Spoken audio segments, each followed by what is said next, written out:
I've suggested that there's now a better chance of reading these earliest European inscriptions than ever before, but there's evidently a great deal more work to do before we are all agreed on the solution to the problem.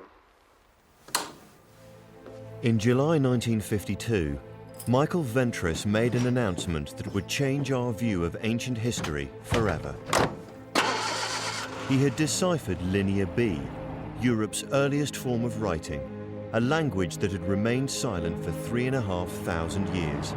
Now it had begun to speak, not to an archaeologist or an academic, but to a 30-year-old amateur enthusiast who had cracked the code in his spare time.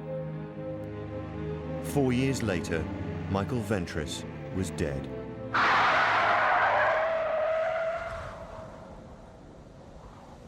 His tragic death is one of the many mysteries which lie at the heart of a very English genius.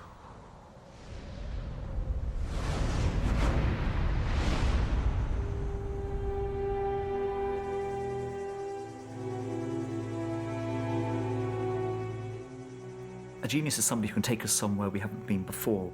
Any man that can bring back an ancient language to life that had been absolutely silent for thousands of years is a genius. Given the fact that in 50 years some of the greatest minds working on the problem had failed, Michael Ventris' decipherment of Linear B must be one of the greatest intellectual achievements of the 20th century. I think if Ventris had lived, he would have won a Nobel Prize for archaeology, without a shadow of doubt. What kind of man was Michael? Talented, charming, amusing, clever, but dark, slightly mysterious.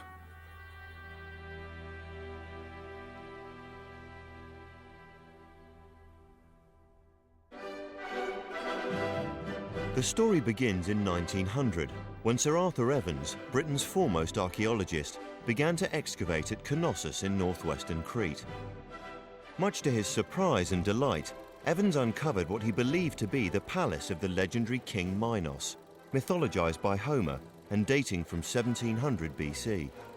This was the site of the deadly labyrinth in which the ferocious Minotaur had roamed, devouring souls lost in the maze. But most exciting of all, Evans found ancient writing etched onto clay tablets. Evans found examples of 3 scripts at Knossos. The earliest, he thought, was a script which he called hieroglyphic or pictographic, because it seemed to be more related to pictures than, as he thought, to writing. The other 2 scripts he dubbed linear, because they were much more made up of lines, less pictorial. The earlier of those he called Linear A, and Linear B was the later one. As you can see, the incisions are made with a very fine stylus onto clay. The clay was dried in antiquity, but was not deliberately baked. So in fact, we owe the preservation of documents like this to the fire that burnt down the palace of Minos at Knossos.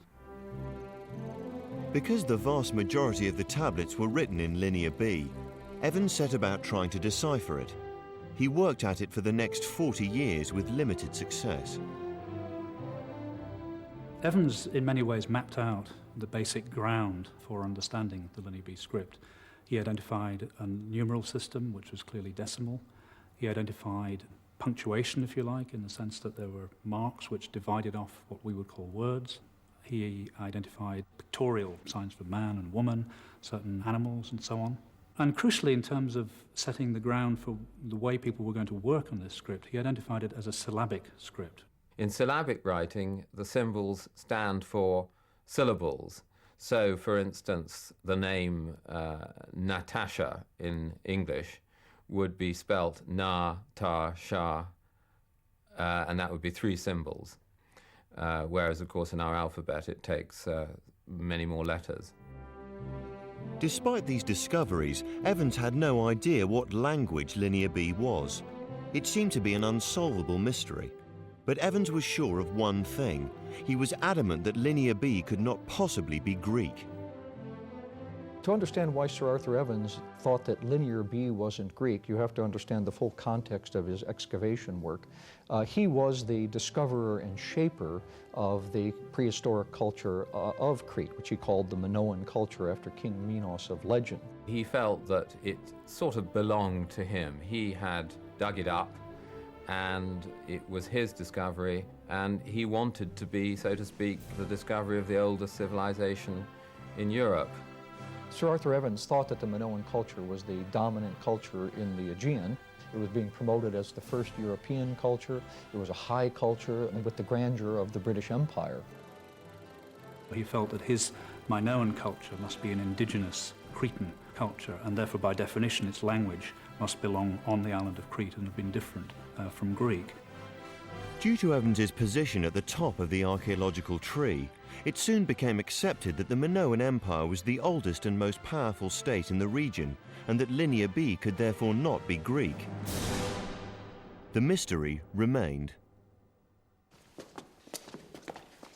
Then in 1936, at an exhibition of Greek and Minoan treasures at the Royal Academy in London, Evans came face to face with the boy who was destined to succeed where he had failed. The boy who would eventually decipher Linear B. Sir Arthur Evans was sort of waiting in the wings, as you might say, to see how things went. And when he saw a party of schoolboys coming in, he started showing us various exhibits, among them some of the Minoan tablets. And when he paused, a question was asked by a small, rather shy voice, saying, "Did you say those had never been deciphered, sir?" And Evans said, "Yes, that is the case." The 14-year-old boy whose attention had been caught was called Michael Ventris, and the encounter was to change his life forever.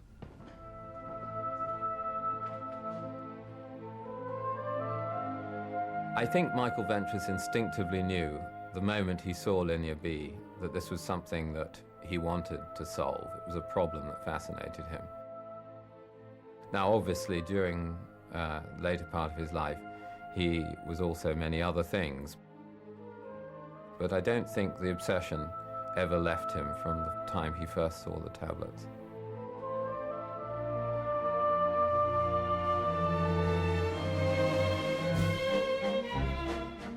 Michael Ventris was born in England on the 12th of July 1922, an only child.